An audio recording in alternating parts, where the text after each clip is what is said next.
सर्वेभ्ये नमो नमः। सर्वेषां षष्ठीकक्षायाः छात्राणां पुनरेकवारं संस्कृतशिक्षणे स्वागतमस्ति। छात्राः, पूर्वभागे वयम् अस्माकं रुचिरा पाठ्यपुस्तकस्य षष्ठं पाठं पठितवन्तः। वयं पाठस्य अर्थं ज्ञातवन्तः।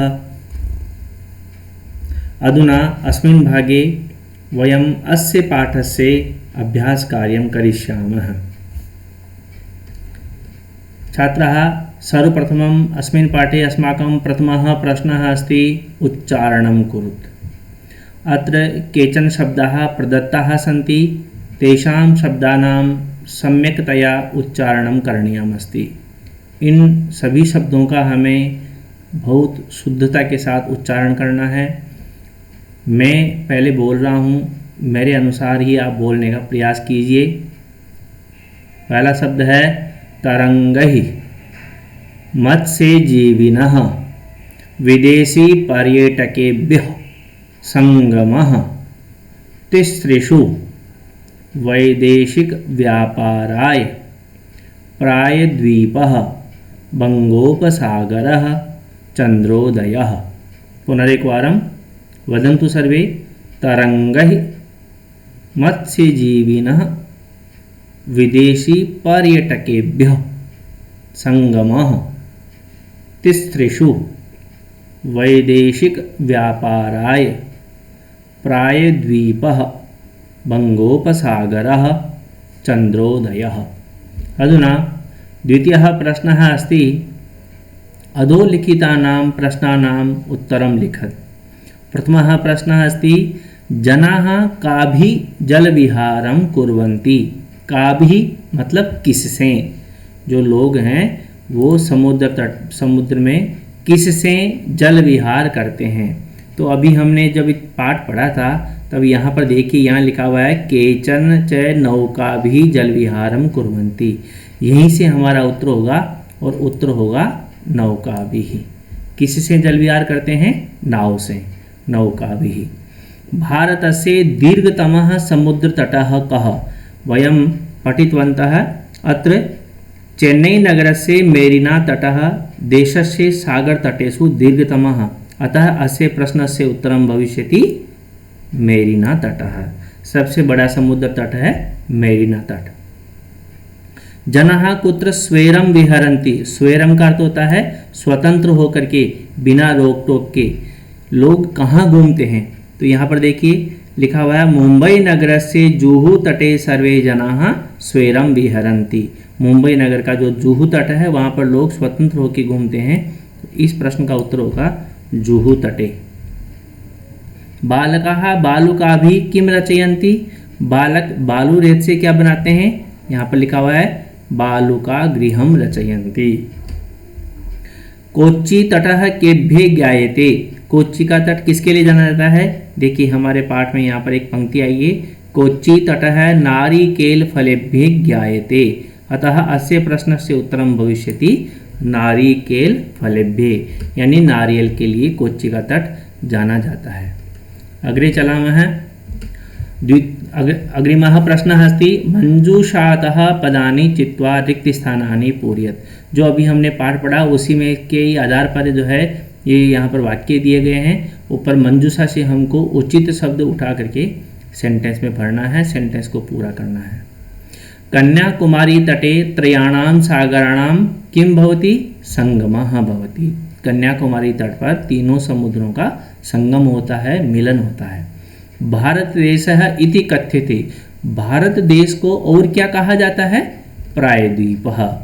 भारत देश को प्रायद्वीप कहा जाता है। अब आपको पता होगा, हमने पाठ में पढ़ा था भारत देश को प्रायद्वीप क्यों कहा जाता है? वदन्तु। हाँ, ये तो ही भारत देशस्य त्रिसृषु दिशासु समुद्र तटाः सन्ति, अतः अयं देशः प्रायद्वीपः इति कथ्यते। क्योंकि हमारे देश के 3 दिशाओं में समुद्र तट या समुद्र होने के कारण इसे प्रायद्वीप कहा जाता है। जनाः समुद्र तटम आगच्छन्ति। जनाः समुद्र तटम किमर्थम आगच्छन्ति? पर्यटनाय। पर्यटनाय का अर्थ घूमने के लिए। बाल्यभ्ये रोचते, रोचते का अर्थ अच्छी लगती है। बालकों को क्या अच्छी लगती है? क्रीड़ा। बालेभ्य क्रीड़ा रोचते, बालकों को खेल अच्छा लगता है। और भारतस्य पूर्व दिशायां कः सागरः अस्ति? बंगोपसागरः अस्ति। अग्रे चलाना है, यथा योग्यम योजयत। हमें यहाँ पर जो जिसके लिए है उसके साथ मैच करना है। जैसे पहला है समुद्र तटः किमर्थम भवति? पर्यटनाय भवति। क्रीडनकम, क्रीडनकम का होता है खिलौना।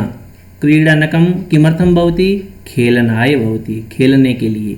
देखिए यहाँ पर जो ये खंड ख है इसमें सारे ही शब्दों में चतुर्थी विभक्ति का प्रयोग हुआ है। चतुर्थी विभक्ति का अर्थ होता है के लिए। ज्ञानाय, ज्ञान के लिए। पोषणाय, पोषण के लिए, शक्ति के लिए। प्रकाशाय, प्रकाश के लिए। पर्यटनाय, घूमने के लिए। और खेलनाय, खेलने के लिए। अग्रे दुग्धम किमर्थम भवति? दुग्धम पोषणाय भवति। दीपकः किमर्थम भवति? दीपकः प्रकाशाय भवति। विद्या किमर्थम भवति? विद्या ज्ञानाय भवति। अग्रे तृतीया विभक्ति प्रयोगेण रिक्त स्थानानि पूर्यत। देखिए यहाँ पर दिया गया है कि जो हमें कोष्टक में शब्द दिए गए हैं उनमें तृतीया विभक्ति लगा करके हमें रिक्त स्थान की पूर्ति करनी है। तो तृतीया विभक्ति लगाने के लिए सबसे पहले हमें तृतीया विभक्ति का ज्ञान भी होना चाहिए कि तृतीया विभक्ति में शब्दों के रूप कैसे बनते हैं। यहाँ पर हमारे देखिए अधिकांश शब्द पुल्लिंग और नपुंसकलिंग है, लेकिन एक शब्द है बालिका जो कि स्त्रीलिंग है। तो पहले हम तृतीय विभक्ति के रूप देख लेते हैं। तृतीय विभक्ति का अर्थ होता है से के द्वारा, अर्थात जिस भी शब्द में तृतीय विभक्ति आएगी उसके आगे उसका अर्थ के लिए हम से के द्वारा लगाते हैं। कैसे? जैसे यहाँ पर है देव शब्द, जो हम यहाँ पर पुल्लिंग में बना रहे हैं वो देव शब्द का बना रहे हैं। देव का मतलब देवता। तो देवेन जो तृतीय विभक्ति का एक वचन बना उसका अर्थ हुआ है देवता के द्वारा। देवाभ्याम, दो देवताओं के द्वारा। और देव ही बहुत सारे देवताओं के द्वारा। लतया यानी एक लता से। लताभ्याम, दो लताओं से। और लता भी यानी बहुत सारी लताओं से या के द्वारा दोनों ही हम अर्थ के अनुरूप इस पे जोड़ देते हैं। अब देखिए यहाँ पर हम इसके आधार पर इस प्रश्न की पूर्ति करेंगे। एक उदाहरण भी हमको दिया हुआ है, व्योमः सह गच्छति। मित्र शब्द की तृतीय विभक्ति बनती है मित्रेण। कैसे? जैसे मित्र शब्द अकारांत है, यहाँ पर देव शब्द की देवेन, तो मित्र शब्द की बनी मित्रेण। बालकाः सह पठन्ति। बहुत सारे बालक बालिकाओं के साथ पढ़ते हैं। अब बालिका स्त्रीलिंग है तो हम देव शब्द नहीं देखेंगे, लता शब्द देखेंगे। और क्योंकि बहुत सारे बालक बहुत सारी बालिकाओं के साथ पढ़ते हैं तो हम बहुवचन देखेंगे। बहुत सारे होने के कारण, मैनी होने के कारण बहुवचन का रूप देखेंगे। लता शब्द से बनाया लताभिः, तो बालिका शब्द से बनेगा बालिकाभिः। उसी प्रकार तड़ाग है विभाति। विभाति का मतलब होता है सुंदर लगता है या सुशोभित होता है। किससे सुंदर लगता है? कमलों से। कमलों से, तो ये भी बहुवचन हुआ। और ये अकारांत शब्द है तो देव की तरह बनेगा, तो इसमें देव शब्द की बहुवचन में बनाया देवहि, तो कमल शब्द से क्या बन जाएगा? कमलहि। अगले चलाम है, अहम अपि खेलामी। मैं भी खेलता हूँ। किससे खेलता हूँ? बॉल से, कंदुक से। कंदुक अकारांत शब्द है, इसकी तरह बनेगा, यहाँ बना देवेन, कंदुक से बनेगा कंदुकेन। अश्वाः सह धावन्ति। बहुत सारे अश्व बहुत सारे अश्वों के साथ भागते हैं, तो यहाँ बहुवचन है तो अश्व शब्द भी अकारांत है, देव शब्द की तरह बनेंगे, तो देव से बना देवहि, अश्व से बना अश्वहि।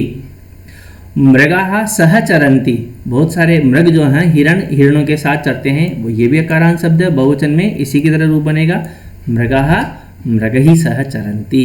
इस प्रकार हम इस प्रश्न में तृतीय विभक्ति का प्रयोग करके हमने जो है ये वाक्यों को पूरा किया। अग्रे चलाम है, अधोलिखितं वृत्तचित्रं पश्यत उदाहरणानुसारेण कोष्ठक गते शब्दै उचित वाक्यानि रचयत। देखिए ये बहुत ही अच्छा प्रश्न है। इनमें हमें पहले समझना है कि इस प्रश्न को करना क्या है। वास्तव में इसमें जो प्रश्न में हम करेंगे ये भी तृतीय विभक्ति का प्रश्न है। यहाँ पर देखिए ये क्रम जो संख्या लगाई हुई है 1 2 3 4 5 6 7 और 8 वाक्य हमको बनाना है। हम जो 8 वाक्य बनाएंगे उनका सबका कर्ता रहेगा रहीम। जो कर्ता काम करने वाला है वो सबका रहीम रहेगा।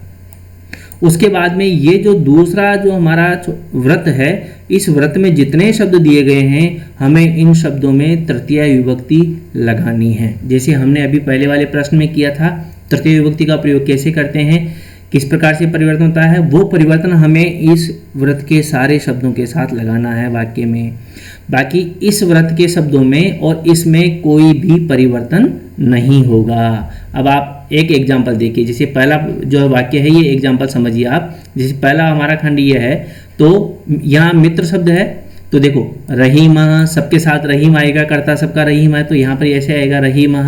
मित्र शब्द में जब हम तृतीय विभक्ति लगाएंगे तो जैसे देव से बना देवेन, तो मित्र से बना मित्रेण, और सह ऐसे कैसे आ गया, और क्रीडति क्रिया भी ऐसे कैसे आ गई। जो हमारा मेन परिवर्तन जो हुआ है वो दूसरे व्रत के शब्दों में हमने तृतीय विभक्ति लगा के किया है, ये बना मित्र से बना मित्रेण।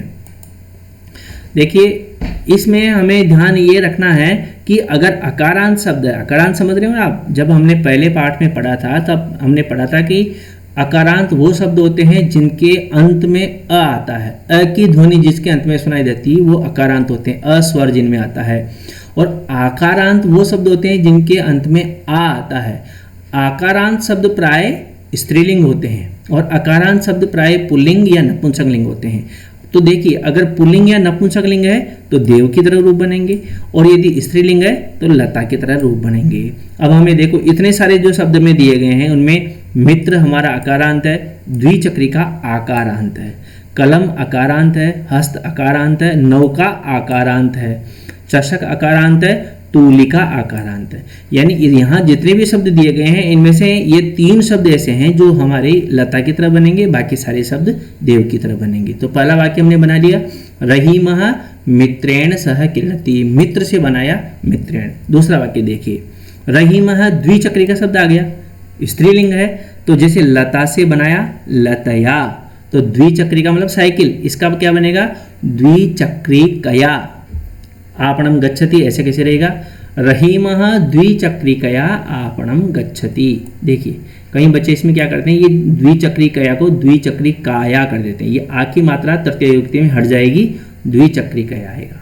फिर उसी प्रकार रहीमः कलम से बना कलमेन, रहीमः कलमेन पत्रम लिखति। चतुर्थः रहीमः हस्तेन कंदुकम क्षिपति, हाथ से बॉल को फेंकता है। क्षिपति का मतलब होता है फेंकना, थ्रो करना। अग्रे पंचमः रहीमः नौकया जल विहारम कुर्वन्ति। देखिए जैसे हमने द्विचक्रिकया बनाया था स्त्रीलिंग में, वैसे ही नौका से बनाया नौकया, रहीमः नौकया जल विहारम करोति। षष्ठः रहीमः चषकेन जलम पिबति, चषकेन का मतलब गिलास से।